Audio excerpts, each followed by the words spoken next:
ஆச்சி மசாலா. எந்த சமையலும் ருசி தேடும் ரகசியம். 20 ரூபாய்.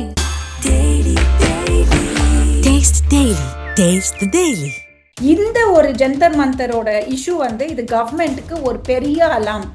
நீங்க சைலண்டா ஹேண்டில் பண்ற விதம் மக்களா எங்களுக்கு நீங்க என்ன பண்றீங்கன்றது புரியல, அதுக்கு நாங்க அக்செப்டபிள் கிடையாது அப்படின்றதுல இது ஒரு தெளிவான ஒரு ஒரு ஒரு எச்சரிக்கைன்னே நம்ம சொல்லலாம். ரெண்டாவது விஷயம் வந்து இந்த ஜென்சி சோஷியல் மீடியா எஃபெக்ட், இது எல்லாத்தையுமே வந்து இன்னமும் இவங்க புரிஞ்சுக்கலையோ அப்படின்றது தான் வந்து இன்னொரு விஷயமா இருக்கு. இது வந்து கம்ப்ளீட்டா வந்து ஒரு ஃபயர் ஆகும்போது என்ன சொல்றது, அதுக்குன்னு ஒரு அட்டென்ஷன் வர டைம்ல பார்லிமெண்ட் செஷனுக்கு முன்னாடி தான் சிஜேபிக்கு இங்க நடக்குதுன்றதே தெரியுமா? ஒரு வாரத்துக்கு முன்னாடி வரைக்கும் உங்களுக்கு இந்த இன்சிடென்ட் நடக்கிறது தெரியாதா? ராகுல் காந்தி அவர்கள் லீடர் ஆஃப் அப்போசிஷன், உங்களுக்கு பிரதமரை மீட் பண்ணோம்னா அங்க பார்லிமெண்ட்குள்ளேயே மீட் பண்ணியிருந்திருக்கலாம். As a leader of opposition உங்களுக்கு ப்ரையாரிட்டி கொடுப்பாங்க. ஆனா நீங்க அங்க பண்ணல. நீங்க என்ன பண்றீங்க, வந்து பிரதமர் வீட்டு வாசல்ல வந்து உட்கார்ந்துட்டு இருக்கீங்க. எதுக்கு அவர் வீட்டு வாசல்ல போய் நீங்க தர்ணா உட்காரணும்? நீங்க என்ன சிபிஜேவா? உங்களுக்கு என்ன தெரியாதா உங்களுக்கு எங்க இருக்குன்னு சொல்லிட்டு? சிஏஏவை வந்து கொண்டு வரதுக்கு உண்மையாவே somebody really needs to have guts to do it. 370 வந்து அபாலிஷ் பண்றதுக்கு உண்மையிலே somebody needs to have guts to do it. அந்த மாதிரி இந்த கவர்மெண்ட் வந்து ரொம்ப யூனிக்கா ரொம்ப நல்ல விஷயங்கள் நிறைய பண்ணியிருக்காங்க. எந்த கவர்னன்ஸ்லயும் தப்பு நடக்கும், அந்த தப்பை தட்டி கேட்கறது தான் அப்போசிஷனோட வேலை. ஆனா அந்த தப்பை தட்டி கேட்கறதுக்கு ஒரு தரம் இருக்கு, இந்த தரத்துல கேட்க கூடாது. இது ஒரு பெரிய பிரளயம் மாதிரி ஆக்கி என்னவோ பெரிய second world war of third world war மாதிரி இந்த ஒரு இம்பாக்டை கொண்டு வந்து செகண்ட் வார் ஆஃப் இண்டிபெண்டன்ஸ் மாதிரி ஒரு கிரியேட் பண்றதெல்லாம் தயவு செஞ்சு நிறுத்துங்க.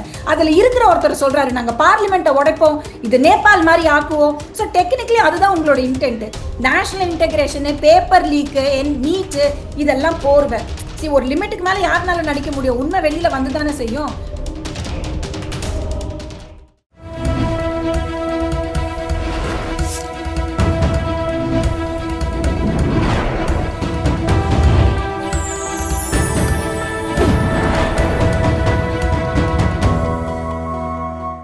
சேனல் 5 தமிழ் நேயர்களுக்கு வணக்கம். இன்றைய நேர்காணலில் நம்மோடு இணைந்திருப்பவர் உச்சநீதிமன்ற வழக்கறிஞர் பிரியதர்ஷினி ராகுல் அவர்கள். வாருங்கள், அவரோடு பேசுவோம். வணக்கம் மேடம். வணக்கம் அரவிந்த்.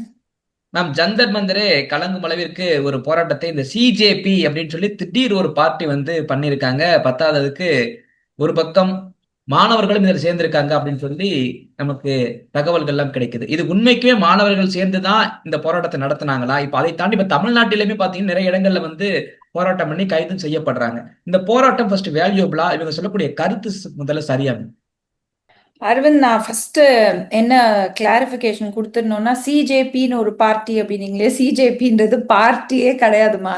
அது சிஜேபி அப்படின்றது என்ன அப்படின்றதுமே யாருக்குமே தெரியல. அது ஒரு இயக்கமா, இல்ல அது ஒரு பொலிட்டிக்கல் பார்ட்டியா, இல்ல அது ஒரு சிவில் சொசைட்டி மூவ்மெண்டா, ஒரு என்ஜிஓவா, அந்த கிளாரிபிகேஷன் யாருக்குமே இல்லை. ஏன்னா இது வரைக்கும் அது ரெஜிஸ்டர்ட் பாடி கிடையாது. சரிங்களா? சரி, ரெண்டாவது விஷயம், இப்ப நம்ம பேசுறது என்ன பாத்தீங்கன்னா, ஜந்தர் மந்தர்ல நடக்கிற இந்த போராட்டமா இருக்கலாம், அதுக்கப்புறமா அதனால வந்த லத்தி சார்ஜா இருக்கலாம், ஸ்டூடெண்ட் கம்யூனிட்டி வந்து அவங்க அடிப்பட்டதா இருக்கலாம். இதெல்லாம் நம்ம ஒன்னொன்னா பிரேக் பண்றதுக்கு முன்னாடி ரெண்டு விஷயமா இதை பிரேக் பண்ணிப்போம் அரவிந்த். ஒண்ணு வந்து என்னன்னு பாத்தீங்கன்னா, கவர்மெண்ட் பண்ணது கரெக்டா தப்பா? அதாவது இந்த பேப்பர் லீக் அப்படின்ற ஒரு இஷ்யூ நடந்துகிட்டு இருக்கு. இன்னைக்குல 2 வருஷமா 2024 இருந்து இந்த பேப்பர் லீக் அப்படின்ற ஒரு பிரச்சனை நடந்துகிட்டு இருக்கு. அதுக்கப்புறம் நேஷனல் டெஸ்டிங் ஏஜென்சின்னு ஒன்று ஆரம்பிச்சாங்க. அந்த நேஷனல் டெஸ்டிங் ஏஜென்சி எவ்வளவு தூரத்துக்கு எஃபெக்டிவா பண்ணுது அப்படின்ற ஒரு கேள்வி எழும்பி இருக்கு எல்லாருக்குமே. அப்புறமா வந்து சடனா இந்த சிபிஎஸ்இ சிலபஸ்ல வந்து ஒரு 3 லாங்குவேஜ் ஃபார்முலாவை வந்து சடனா கொண்டு வந்து திணிக்கிறதா இருக்கட்டும், இல்ல இந்த நீட் தேர்வுனால வந்து அதோட கிளாரிபிகேஷன் இல்லாததா இருக்கட்டும், 10th ஸ்டாண்டர்டோட ஓஎம்ஆர் ஷீட் வந்து தப்பான வந்து வேலிடேஷனா இருக்கட்டும், இந்த மாதிரி லிஸ்ட் போயிட்டே இருக்கு. இதுல வந்து கவர்மெண்டோட தப்பு இருக்கா இல்லையா அப்படின்னு நம்ம கேட்டோம்னா, கண்டிப்பா கவர்மெண்டோட தப்பு இருக்கு. இதுல வந்து எந்த ஒரு மாற்று கருத்துமே கிடையாது. சோ இப்ப இந்த கவர்மெண்ட் தப்பு இருக்கு. சோ இதுக்கு என்னென்ன கவர்மெண்ட் வந்து ஸ்டெப்ஸ் எடுத்திருக்காங்க அப்படின்னு நம்ம யோசிச்சு பார்த்தோம் அப்படின்னா, என்ன ஸ்டெப்ஸ் கவர்மெண்ட் எடுத்தாலும் அதுக்குன்னு ஒரு கமிஷன் போட்டிருக்காங்க. அதுக்கப்புறமா வந்து திரும்ப வந்து ரீ எக்ஸாம் நடத்தியிருக்காங்க. அது இன்ஃபேக்ட் வந்து இந்த பேப்பர் லீக் நடக்கிறதுனால தான் வந்து இந்த ஓஎம்ஆருக்கு வந்து அவங்க transfer they had actually they had jumped into OMR. இது எல்லாமே ஒரு பக்கம் இருந்தாலும் கவர்மெண்ட் பண்ற இன்னொரு பெரிய தப்பு என்னன்னு பாத்தீங்கன்னா, மக்களுக்கு அவங்க என்ன பண்றாங்கன்னே தெரியாம இருக்கிறது மட்டும்தான்.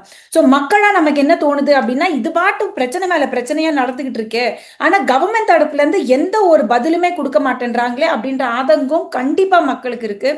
இந்த ஒரு ஜந்தர் மந்தரோட இஷ்யூ வந்து இது கவர்மெண்ட்டுக்கு ஒரு பெரிய அலாம்.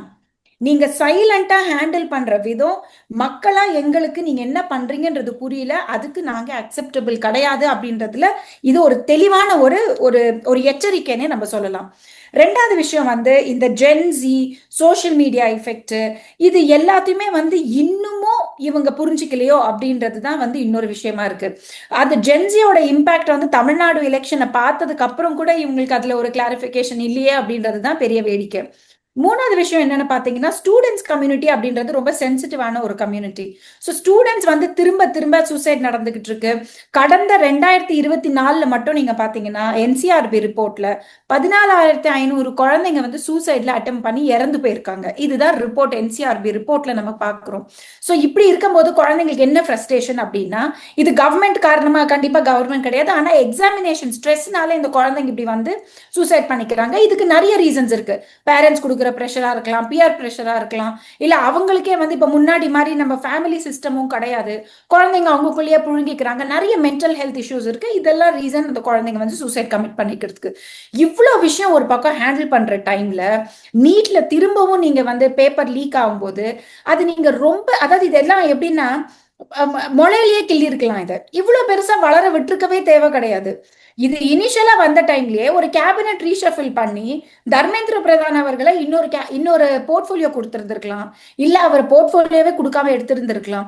சோ இது வந்து இது வந்து இவ்வளவு பெருசா ஆக்க வேண்டிய அவசியமே கிடையாது. அவங்களும் எதிர்பார்த்திருக்க மாட்டாங்க அப்படின்றதுதான் என்னோட அண்டர்ஸ்டாண்டிங். இல்ல மேம், இதுல என்னுடைய என்ன கேள்வி அப்படின்னா, இவங்க ஒருவேளை போர்ட்போலியோ மாத்துறாங்க, ரைட், ஓகே, துறையை மாத்துறாங்க, இல்ல வந்து துறையை கொடுக்கல, சாதாரண எம்பியா மட்டும் வைக்கிறாங்க, இது வந்து தப்பு செஞ்சுட்டோம் அப்படின்றத வந்து ஊர்ஜிதப்படுத்துற மாதிரி ஆயுள்ள அந்த ஒரு காரணத்துக்காக தான் அவங்க இன்னும் வந்து ராஜினாமா பண்ண விடாம பாத்துக்கிறாங்கன்னு ஒரு கேள்வி. ஆனா நீங்க தப்பே செய்யல அப்படின்னு நம்ம சொல்ல முடியாதுல்ல அரவிந்த்.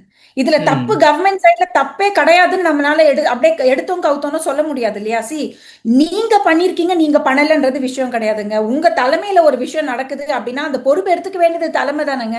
தப்பு பண்ணவங்களை நம்ம எப்படி பிடிக்க முடியும்? தலைமையை தானே நம்ம பிடிக்க முடியும்.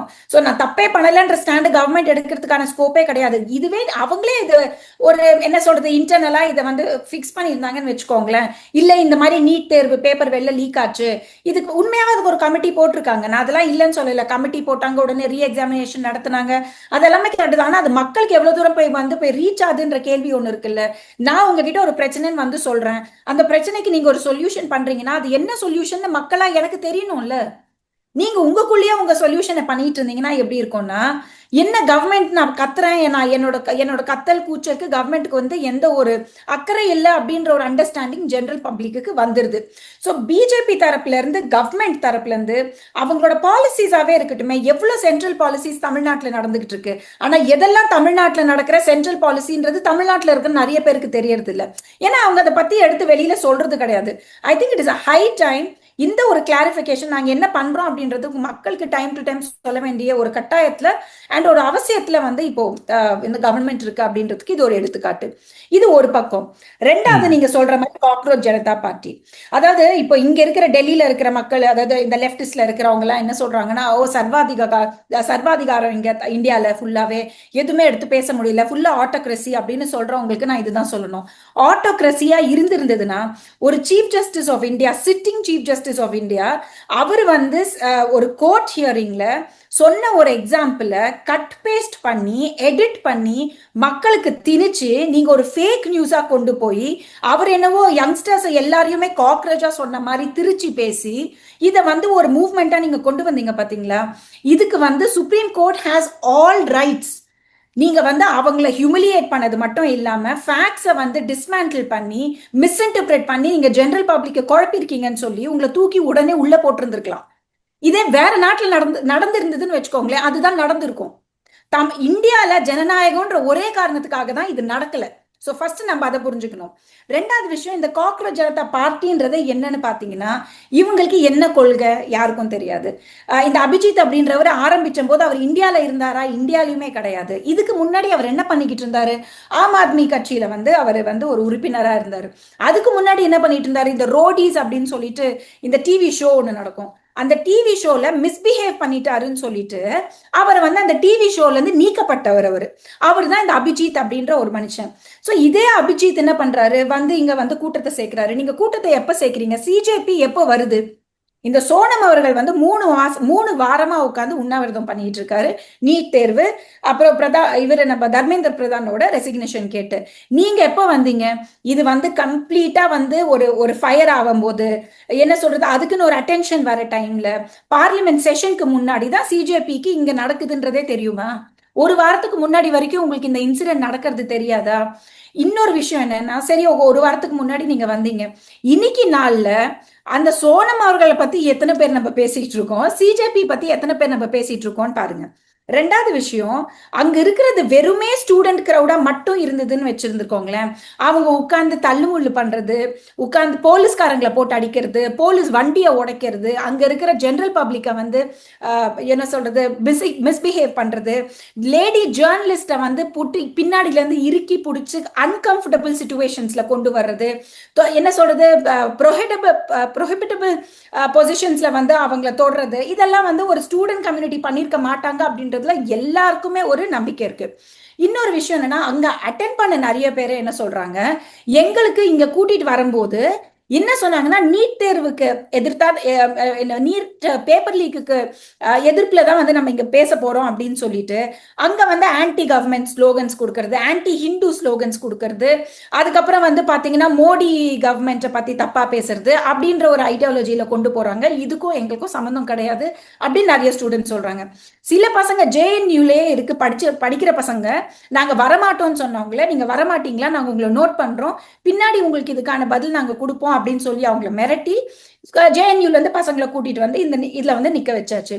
மூணாவது பாத்தீங்கன்னா, school பசங்கங்க, 8th standard 9th standard குழந்தைங்க, அவங்களுக்கு என்ன நீட்னா புரியும் ஃபர்ஸ்ட் அண்ட் ஃபார்மோஸ்ட். அந்த குழந்தைங்களை கூட்டிட்டு வந்து எதுக்குமா இங்க நீங்க வந்து நின்றுருக்கீங்க, யாரு கூட்டிட்டு வந்திருக்காங்கன்னு கேட்டா, எங்களுக்கு தெரியாது, எங்க கோச்சிங் சென்டரோட சார் கூட்டிட்டு வந்திருக்காருன்னு அந்த பசங்க சொல்லுதுங்க. இன்னொரு பஞ்ச் ஆஃப் யங்ஸ்டர்ஸ் இருக்காங்க, college first year second year பசங்க, எதுக்குப்பா வந்து இங்க நிக்கிறீங்க அப்படின்னு கேட்டா, ஈரானுக்கும் யூஎஸ்க்கும் ஒரு போர் நடந்துகிட்டு இருக்கு பாத்தீங்களா, அந்த போரை எதிர்த்து வந்து நாங்க இங்க நிக்கிறோம் அப்படின்னு வந்து சொல்றாங்க. சோ இதுல நான் என்ன உங்களுக்கு சொல்ல வரேன் அப்படின்னா, இதுல உண்மையாவே கவர்மெண்ட் சைட்ல இருந்து தப்பு இருக்கா, கவர்மெண்ட் இதை வந்து ஒரு இனிஷியேட்டிவ், இந்த ஒரு இன்சிடென்ட்டை வந்து ரொம்ப ஸ்ட்ராங்கா புரிஞ்சுக்கணுமானா கண்டிப்பா ஆமா. நீங்க பண்ற ஒரு விதம் மக்களுக்கு புரியல, நீங்க என்ன பண்றீங்கன்னு எங்களுக்கு தெரியல, இன்னும் டிரான்ஸ்பரன்சி வேணும் அப்படின்றதுக்கு இது ரொம்ப தெளிவான ஒரு சிச்சுவேஷன். ஆனா வந்திருக்கிறவங்க எல்லாருமே ஒரே குட் இன்டென்ட்டோட இருக்காங்கன்னா கண்டிப்பா கிடையாது. வந்திருக்கிறவங்க எத்தனை பேரோட கையில ஆப்கானிஸ்தானோட பிளாக் இருக்குங்க, பாலஸ்தீனோட பிளாக் இருக்கு. ஆப்கானிஸ்தான் பாலஸ்தீனுக்கும் நீட் தேர்வுக்கும் என்னங்க சம்பந்தம் இருக்கு இதுல? இன்னொரு விஷயம் கேட்போம், தமிழ்நாட்டுல இப்போ உட்காந்து போராட்டம் நடந்துட்டு இருக்காங்க, அங்கங்க அரெஸ்ட் ஆயிட்டு இருக்கு. தமிழ்நாட்டுல எத்தனை வைஸ் சான்சலரோட பொசிஷன்ஸ் வந்து இன்னும் ஃபில் ஆகாம இருக்கு? அங்க அப்ப வராத கோவம் உங்களுக்கு நீட் தேர்வு பேப்பர் வெளியில வருதுன்ற கோவம் வருதா? இன்னொரு விஷயம், கடந்த 20 வருஷத்துல மட்டும் நீங்க பாத்தீங்கன்னா 45 இன்சிடென்சஸ் வந்து இந்த மாதிரி பேப்பர் லீக்ல வந்து 45 இன்சிடென்ட் நடந்திருக்கு. சோ இந்த 45 இன்சிடென்ட்லயுமே கிட்டத்தட்ட 31 இன்சிடென்ட் வரைக்கும் நான் பிஜேபி ஸ்டேட்ஸ்ல தான் இதெல்லாம் நடந்திருக்கு. அப்ப நான் பிஜேபி ஸ்டேட்ஸ்ல இதெல்லாம் நடக்கும்போது அந்த டைம் அது சரியா? சோ பிஜேபி நடக்கும்போது இது தப்பா? இன்னொரு விஷயம், இது எல்லாமே ஒரு பக்கம் இல்லைங்க, இது வந்து what ever said and ton, அவங்க பண்ணது கரெக்டா? இல்லைங்க, பண்ணது கரெக்ட்னு யாருமே இங்க சொல்ல வரல. பட் ஆனா ஒரு ஒரு கவர்மெண்ட் நடத்துறாங்க அப்படின்னா, ஒரு கவர்மெண்ட் ஃபார்ம் பண்றாங்க அப்படின்னா, நீங்களும் நானும் நினைச்சா நாளைக்கு கவர்மெண்ட் ஃபார்ம் பண்ண முடியாது. அதுக்கு தேர்தலில் நின்று தேர்தலில் ஜெயிச்சு உங்களுக்கு பிடிச்சவரோ பிடிக்காதவரோ மெஜாரிட்டியா யாரை வந்து சூஸ் பண்றாங்களோ அவங்க பிரதமரா போய் உட்கார்ந்துருக்காங்க. அவங்களோட ஆட்சி தான் நடக்குது. அவரோட கேபினெட்ல யாரு மினிஸ்டரா இருக்கணும்ன்றது ஜந்தர் மந்தர் தெருவுல நிக்கிறவங்க டிசைட் பண்ணுவாங்களான்றதுதான் கேள்வி. இப்போ இதுக்கு ஒருவேளை வந்து இப்போ உடனே இவங்க வந்து ப்ரொடெஸ்ட் பண்ணதுனால இப்ப தர்மேந்திர பிரதான் அவர்களை அவங்க வந்து ராஜினாமா பண்ண வச்சுட்டாங்களோ இல்ல வேற போர்ட்போலியோ கொடுத்துட்டாங்கன்னு நினைச்சுப்போம். அப்ப இது ஒரு செட் எக்ஸாம்பிள் கிடையாதா? நாளைக்கு உங்களுக்கு கரெக்ட். எந்த மினிஸ்டர் வந்து நீங்க சொல்றது கேட்கலனாலும் நீங்க ஜந்தர் மந்தர்ல போர்க்கொடி தூக்க ஆரம்பிச்சிருவீங்களா? சி, ஒரு கவர்மெண்ட் நடக்கிறதுக்கு, ஒரு கவர்னன்ஸ் நடக்கிறதுக்கு, அது யாரோட கவர்மெண்ட், எப்படி அவங்க நடத்தணும் அப்படின்றது அது கவர்மெண்ட் பொசிஷன்ல உட்கார்ந்து இருக்கிறவங்க டிசைட் பண்ண வேண்டிய விஷயம். ஆனா அவங்க ம். பண்றது கரெக்டா தப்பான்னு சொல்றதுக்கு நம்மளுக்கு எல்லா உரிமையும் இருக்கு. நீங்க பண்றது தப்புன்னு சுட்டி காட்டுறதுக்கு நமக்கு எல்லா உரிமையும் இருக்கு. நீங்க அதை எங்க சுட்டி காட்டணும்? அதுக்கு தான் உங்களை பார்லிமெண்ட்ல கொண்டு போய் உட்கார வச்சிருக்கிறது. ஏன்னா இருக்கிற எம்பிஸ் எல்லாம் ஜெனரல் பப்ளிக்கு நம்ம கிட்ட என்ன கதைன்னு பேச போறது கிடையாது. ஆஸ் ஜெனரல் பப்ளிக் நம்ம அவங்க கேள்வி கேட்க முடியாது, அவங்க நமக்கு பதில் சொல்ல முடியாது.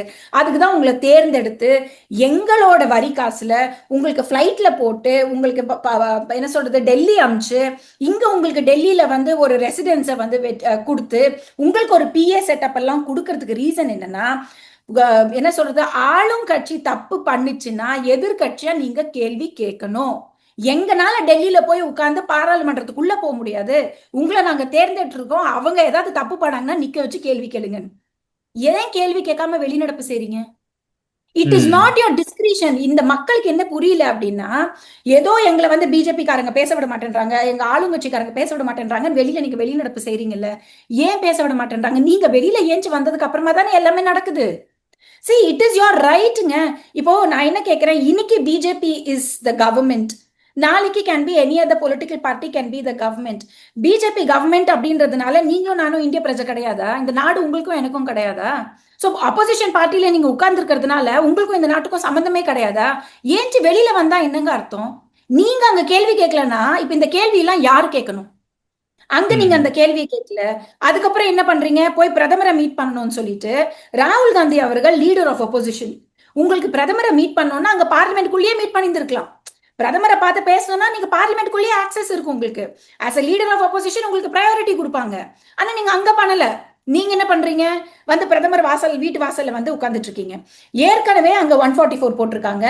ஒரு அடிதடி சண்டை நடந்துகிட்டு இருக்கு. நீங்க வந்தீங்கன்னா அங்க எப்படி இருந்தாலும் என்ட்ரி கிடைக்காதுன்றது உங்களுக்கு தெளிவா தெரியும். எதுக்கு அவர் வீட்டு வாசல்ல போய் நீங்க தர்ணா உட்காரணும்? நீங்க என்ன சிபிஜேவா உங்களுக்கு என்ன தெரியாதா உங்களுக்கு எங்க இருக்குன்னு சொல்லிட்டு? சோ இது எல்லாமே எப்படி இருக்குன்னா, யாரு நிறைய ஃபுட்டேஜ் கொடுக்க முடியும், யாரு ரொம்ப டிராமடைஸ் பண்ண முடியும், இது நம்ம படம் பாக்குறோமா இல்ல பாலிடிக்ஸ் பாக்குறோமா அப்படின்றதே புரியாத மாதிரி இருக்கு. எல்லாமே ஸ்கிரிப்டடா இருக்கு.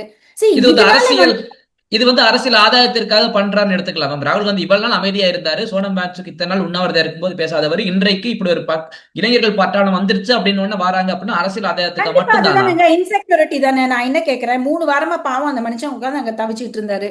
சோ அவரை பத்தியே நான் சொல்றேன் பாருங்க. இப்ப இந்த சோனம் வாங்கன்ஸ் பத்தி நம்ம பேசும்போது கூட நிறைய பேர் என்ன சொல்லிட்டு இருக்காங்கன்னா, அவர் வந்து ஒரு தீவிரவாதி இயக்கத்தை சேர்ந்தவர் கிடையாது அப்படின்ற மாதிரி நிறைய பேர் சொல்லிட்டு இருக்காங்க. பட் காங்கிரஸ் பீரியட்ல தான் அவர் வந்து இன்டர்நேஷனல் ஃபண்ட்ஸை கொண்டு வராரு, இன்டர்னல் இன்டெலிஜென்சிஸ் கொண்டு வந்துகிட்டு இருக்காரு, நேஷனல் செக்யூரிட்டிக்கு அகேன்ஸ்டா நிறைய விஷயங்கள் பண்ணிட்டு இருக்காருன்னு சொன்னது இந்த கவர்மெண்ட் கிடையாது. சொன்னது காங்கிரஸ் கவர்மெண்ட் தான். நீங்க தான் அவரை தீவிரவாதின்னு சொல்லியிருக்கீங்க, இந்த கவர்மெண்ட் அதை சொல்லல.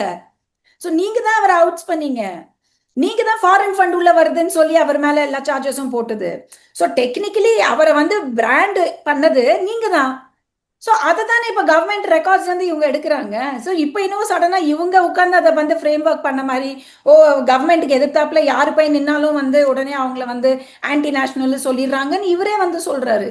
என்ன வேடிக்கைன்னா பண்றது இந்த ஆக்சுவலி இவர் ஆன்டி நேஷனல் டிக்ளேர் பண்ணது இவங்க தான். சோ இது ஒரு இல்ல மேம், பக்கம். அவரு அவரு பாகிஸ்தான்ல போயிட்டு அங்க இருக்கிற நிகழ்ச்சிகள் எல்லாம் கலந்து முடியுது, ஃபுட்டேஜ் எல்லாம் பார்க்க முடியுது, வீடியோ எல்லாம் பார்க்க முடியுது. அப்போ இதையே ஏத்துக்க மாட்டாங்க. காங்கிரஸ் காலத்துல தானே சொல்லியிருக்காங்க. அப்ப அதையே ஏத்துக்க மாட்டாங்க. இவர் என்ன ஒரு சயின்டிஸ்ட், இவர் ஒரு பெரிய ஒரு புனிதமானவன்ற ஒரு ரேஞ்சிலே கொண்டு போறாங்களே, என்ன காரணம் அது? சரி, நான் இன்னொன்னு என்ன கேட்கிறேன், உங்களுக்கு வந்து நீட் தேர்வு நிறுத்தி, லைக் நீட் தேர்வு வந்து அந்த குழந்தைங்களுக்கு 1 கோடி ரூபாய் கொடுக்கணும், இறந்து போன குழந்தைங்க எல்லாருக்கும். நீட் எக்ஸாமினேஷன் வந்து டிரான்ஸ்பெரன்சி இருக்கணும். இந்த என்டிஏ வந்து இதுக்கப்புறமா எக்ஸிஸ்டன்ஸ் இருக்கக்கூடாது, அவங்களோட ஓஎம்ஆர் இது வந்து எங்களுக்கு நம்பிக்கை இல்லை. இதுதானே உங்க விஷயம். ஸோ இதை வந்து நீங்க இதை வந்து நீங்க பார்லிமெண்ட்ல அப்போசிஷனா நீங்க ஏற்கனவே சொல்லியிருக்கீங்க, லோக்சபாலையும் பேசுறீங்க இதை பத்தி, ராஜ்யசபாலையும் பேசுறீங்க இதை பத்தி. இதை வந்து நீங்க என்ன சொல்றது, இதே மாதிரிதான் நம்ம இந்த சிஏஏ நடந்த டைம்ல கூட கவர்மெண்ட் வந்து சிஏஏவை வந்து கொண்டு வரத்துக்கு உண்மையாவே somebody really needs to have guts to do it. 370 வந்து அபாலிஷ் பண்றதுக்கு உண்மையிலே somebody needs to have guts to do it. அந்த மாதிரி இந்த கவர்மெண்ட் வந்து ரொம்ப யுனிக்கா ரொம்ப நல்ல விஷயங்கள் நிறைய பண்ணியிருக்காங்க. ஸோ ஆனா நேஷனலிசம் எனக்கு இருக்கு, நேஷனல் ஸ்பிரிட் எனக்கு இருக்கு, நான் நாட்டை முன்ன கொண்டு வரணும்னு ஆசைப்படுறேன். குளோபல் ஸ்பேஸ்ல இப்ப இந்தியாவுக்கு இருக்கிற ஒரு ஃபுட்டிங் வந்து மோடி கவர்மெண்ட் வந்ததுக்கு அப்புறமா தான் நடந்திருக்கா அப்படின்னு யாருமே அதை நோன்னு சொல்லவே முடியாது. யூஎஸ்ஆ இருக்கட்டும், யாரா இருக்கட்டும், everybody giving us that stage வந்து இட் இஸ் ஒன்லி ஆஃப்டர் மோடியோட எஸ்டாப்ளிஷ்மெண்ட்க்கு அப்புறமா தான். பட் இது மட்டுமே போதுமான்னு கேட்டீங்கன்னா அது மட்டுமே பத்தாது இல்லையா? என்ன மட்டுமே சரியா இருந்தா போதுமானா அது பத்தாது இல்லையா? நமக்கு அதை எப்படி செயல்பாட்டுக்கு கொண்டு வரோன்றது தானே ஒரு கேள்வி.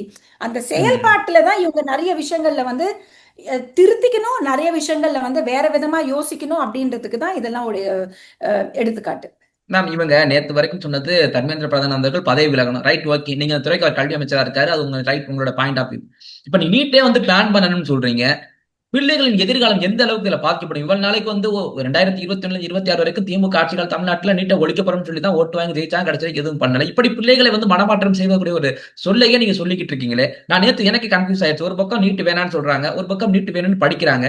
நான் முடிஞ்ச வரைக்கும் கூகுள்ல சர்ச் பண்ணி பார்த்தா சில பக்கம் நிறைகளும் இருக்கு, குறைகளும் இருக்கு. இந்த சமயத்துல நீட் அப்படின்றது அவசியமா இல்ல தேவையில்லாத ஒன்றா நீங்க பாக்குறீங்களா? எப்படி இதை பாக்குறீங்க?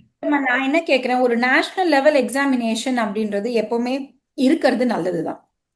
ஏன்னா நேஷன் வைட்ல யார் எங்க நிக்கிறாங்க அப்படின்ற ஒரு கிளாரிபிகேஷன் நமக்கு அப்ப கிடைக்குது. அதுல இப்ப இன்னைக்கு நீட் தப்புன்னுவீங்க, நாளைக்கு யூபிஎஸ்சி தப்புன்னுவீங்களா?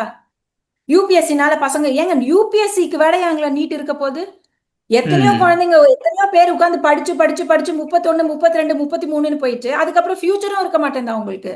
அது மாதிரி இருக்கிற ஒரு என்ன சொல்றது மோஸ்ட் அண்டர் ரேட்டட் கமிட்டட் ஒரு எக்ஸாமினேஷன் வேற ஏதாவது இருக்குமான்னு தெரியல. எத்தனை ஆஸ்பிரன்ஸ் வந்து அதுல பாஸ் பண்றாங்க? பாசிங் பர்சன்டேஜ் 1%ஓ 2%ஓ லட்சக்கணக்கில் உட்காந்து எல்லாரும் அதுக்கு படிச்சுட்டு இருக்காங்க. ஸோ இப்போ நாளைக்கு யூபிஎஸ்சியும் நீங்க தப்புன்னு சொல்லிடுவீங்களா? ஆர்மி எக்ஸாமையும் தப்புன்னு சொல்லிடுவீங்களா? ஆர்மி நேஷனல் எக்ஸாம் எங்களுக்கு வேண்டாம் அப்படின்றது அதுவும் தப்பா? ஐஐடிக்கு ஜேஇயும் தப்புன்னு சொல்லிடுவீங்களா? இதை பாருங்க, நேஷனல் லெவல் எக்ஸாம் இப்போ ஒரு ஒரு பேஸ்கெட் ஆஃப் தக்காளியில ஒரு தக்காளி அழிஞ்சிருச்சு அப்படின்றதுனால அந்த தக்காளியை தூக்கி வெளில தூக்கி போடுவோமா? இல்ல வந்து எப்படி அதை வந்து பாதுகாக்கணும், கரெக்டா ஃப்ரிட்ஜில் வைக்கணுமா வெளியில வைக்கணுமான்னு நம்ம யோசிப்போமா? இல்ல தக்காளியே தப்புன்னு மொத்த தக்காளியே தூக்கி போடுவோமான்றதுதான் விஷயம். இங்க தேர் ஹேஸ் ஹேப்பன் சம்திங், ஏதோ ஒண்ணு தப்பு நடந்திருக்கு. இதுல யாருக்குமே, அதாவது உள்ள வந்து இருக்கிறவங்களுக்கே அது புரியுற ஒரு விஷயம் தான், சிஸ்டம்ல இருக்கிறவங்களுக்கே தெரியுற ஒரு விஷயம் தான். இன்ஃபேக்ட் தர்மேந்திர பிரதான் அவர்களே வந்து இதுக்கப்புறம் நேத்து ஒரு ட்வீட் போட்டிருக்காரு. ஆமா, இது ஒரு வந்து நேஷன் ஹேஸ் டு பி ஆன்சர்ட்னு தெளிவா சொல்லிட்டு இருக்காரு. ஸோ டெக்னிக்கலி யாருமே வந்து எங்களுக்கும் இதுக்கும் சம்மந்தமே கிடையாதுங்க, நாங்க பண்றது எல்லாமே பெர்ஃபெக்ட்னு சொன்னா தானே நமக்கு தலைவலி. அவங்க தான் நாங்க பண்ணது தப்பு, எங்களுக்கு ரெக்டிஃபை பண்ண டைம் கொடுங்கன்றது தெளிவா சொல்லியாச்சு. இதுல நடுவுல எதுக்கு இந்த ஸ்டண்ட்? இந்த ஸ்டண்ட் நடக்கிறதுனால என்ன ஆயிடுதுன்னா actual main cause is being diverted. இப்ப நீங்க பாருங்க எத்தனை பேர் மெயின் காஸ்க்கு நம்ம யோசிக்கிறோம். இந்த மெயின் காஸ்க்குக்காக சில பேர் வந்து நின்றுப்பாங்கல்ல அங்க, அவங்களுக்குலாம் நம்ம என்ன பதில் சொல்றோம் பாருங்க. ஏன்னா அவங்க உண்மையாவே நீட் தேர்வுனால வந்து அஃபெக்ட் ஆனவங்களா இருக்கலாம். ஒருத்தர் வந்து அவரோட பையன் நீட் தேர்வு இந்த இன்சிடென்ட்ல இறந்து போன ஒருத்தரோட அப்பா அங்க வந்திருந்தாரு. ஸோ அவங்கெல்லாம் உண்மையாவே வித் ஸ்பிரிட் போய் கவர்மெண்ட்க்கு வந்து இது போய் ரீச் ஆகணும், இவங்க பண்ணது தப்பு, இதுல கரெக்ஷன் பாருங்க. கரெக்ஷன் கொடுக்கறது தப்பு கிடையாதுங்க. நம்மள பெத்த அம்மா அப்பாவே தப்பு பண்ணும்போது நீங்க பண்றது தப்புன்னு கரெக்ட் பண்றோம் நம்ம. இதுல வந்து எதுவும் ஐயோ ஒருத்தங்களை கரெக்ட் பண்ணிட்டோம் அப்படின்னா என்னவோ பெரிய கொலை செஞ்ச குத்தெல்லாம் கிடையாது. எல்லாருமே everybody is open to correction. நாளைக்கு யாரு வேணா தப்பு பண்ணலாம், and we should be open to correction.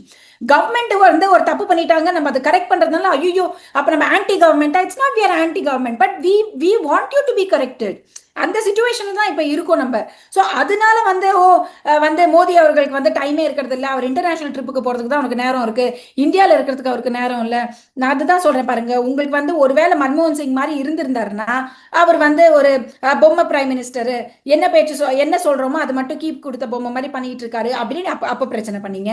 இவர் வந்து இன்டர்நேஷனல் ட்ரிப்ஸ் போய் இந்தியாவுக்கு ஒரு ஃபுட்டிங் கொடுத்து குளோபலா நம்மள ஒரு குளோபல் லீடரா கொண்டு வந்து ஒன் ஆஃப் த பிகெஸ்ட் எக்கானமிஸா கொண்டு வர ட்ரை பண்ணிட்டு இருக்கிற டைம்ல 100 வருஷம் வந்து நம்ம வரப்போது என்ன டார்கெட் 2047 அப்படின்னு நம்ம போற ஒரு டைம்ல குளோபல் மீட்டிங்ஸ் கண்டிப்பா இருந்துதான் ஆகணும். இது போய் ஒரு பெரிய குத்தமா நம்ம சொல்லிக்கிட்டு இதை ஒரு ரீசனா நம்ம டார்கெட் பண்றதை விட்டுட்டு அடுத்து என்ன பெட்டர்மெண்ட் அப்படின்றது பாக்குறது தான் நியாயம். இப்ப பாருங்க, இதை வச்சுட்டு எத்தனை பேர் ஃபுட்டேஜ் எடுக்கிறாங்க. இன்னைக்கு சுப்ரீம் கோர்ட்ல வந்து ஒருத்தர் மென்ஷன் பண்றாரு, அதாவது ஜந்தர் மந்தர்ல வந்து போலீஸ்காரங்க வந்து அடிச்சிட்டாங்க எல்லாரையும்.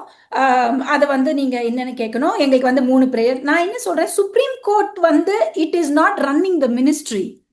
Supreme court can not direct policies. இது எல்லாருக்குமே தெரிஞ்ச ஒரு விஷயம். ஒரு லாயரா இருக்கிற எல்லாருக்குமே புரிஞ்ச ஒரு விஷயம். இது புரியாம ஒருத்தவங்க வருவாங்கன்னு நினைக்கிறீங்களா? இப்போ இந்த ப்ராசஸ்ல என்ன ஆயிடுச்சுன்னா ஒரிஜினாலிட்டி அப்படின்றதே போயிடுச்சுங்க. யார் எவ்வளவு நிறைய பேசுறாங்க, யார் எவ்வளவு பில்டப் பண்றாங்க, யார் எவ்வளவு ஃபுட்டேஜ் பாடுறாங்க, யார் எவ்வளவு ஒரு டிராமா கிரியேட் பண்றாங்க.